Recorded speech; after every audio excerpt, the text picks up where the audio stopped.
Daliyo ngabira mukwano, daliyo mwana wa Ireni, daliyo ngabira mutesa, daliyo mulongo muwavu.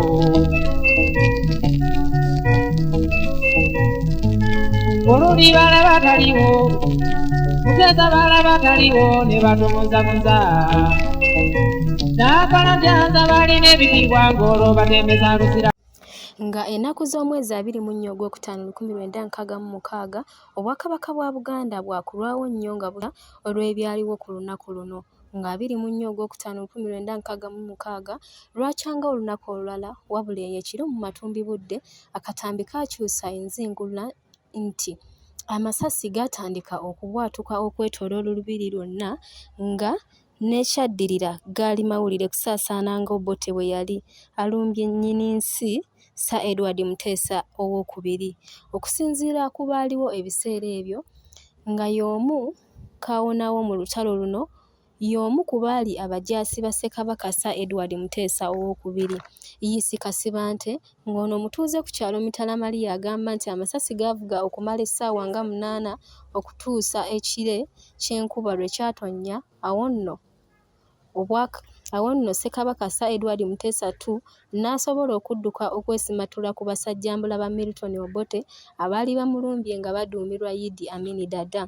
Yiisi agamba nti amasasi gaatandika ku mulyango gwa Walongo nga gwe gumu ku miryango egisangibwa ku lubiri luno nga we baasooka n'okwagala okuyita wabula ne balemesebwa. Kuba neetonja ku kitono naye guno tebaguyitako gwali muggulu beetooloola eri olwo bw'ova eri ojja ogwawa woosula wano eri ey'amafuta obulobo obwo butegeke bwe nanywangamu amazzi obugalami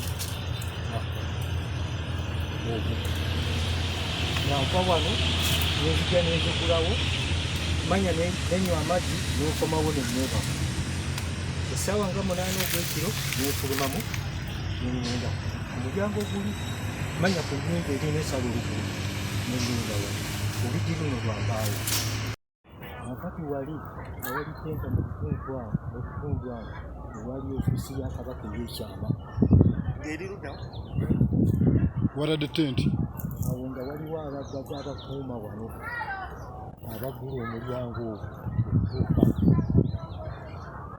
Yiisa Kasibante agamba nti olutalo luno kate olugulemu obulamu anti y'omu ku baakubwa amasasi era n'asimattukira watono nnyo.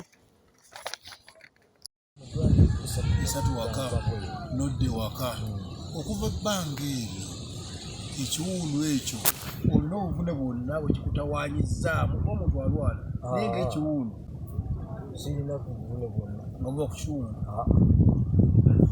era nakola emirimu gyange bulungi ebizito n'embisitula paka wano mu bukadde sikyasobola kusitula kuba yamanyi tugenda mubuuza obonaabona okubuwabonaabona obwakabaka obubanja oba oli mu mativu ayinza obutakikwata naye nze mubuuzangamu obwakabaka oli mu mativu siri mu mativu kubanga okusinziira embonaabona bye nabonaabonamu saasasulwa bulungi kirekerera awo mukama yaliisasu ate ekyo nokirekerera awo naye nga gwenga bw'owulya kati emyaka gy'otuuseemu nebyewayitamu nebyewakukolera Obuganda walyagadde ki kikolerwe nandyagadde omukadde eyakuuma Ssaabasajja nga agenze esembamu bamuzimbira akayumba bamuzimbira ennyumba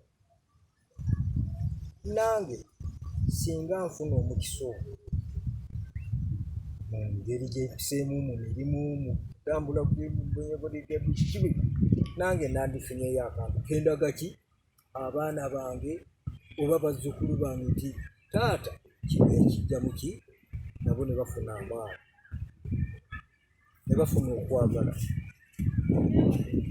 weewaawo. abaana olwabuli olwayinza okuba nga nabo balina webenyikiddemu nabo si bamativu kubanga bagamba kitaffe n'akola bwati yafunayo kati bano bwe bafunyeyo. Kimanyi nti emmundu eyo yeerowoozebwa okuba nga ye kanaaluzaala wa byonna, anti Obote yafuna amawulire ag'obukessi ag'obulimba agaali galaga nti Ssekabaka Edward Muteesa II bwe yalina emmundu ey'amasannyalaze. Ku lwa MRI TV, Nakaziba Maureen.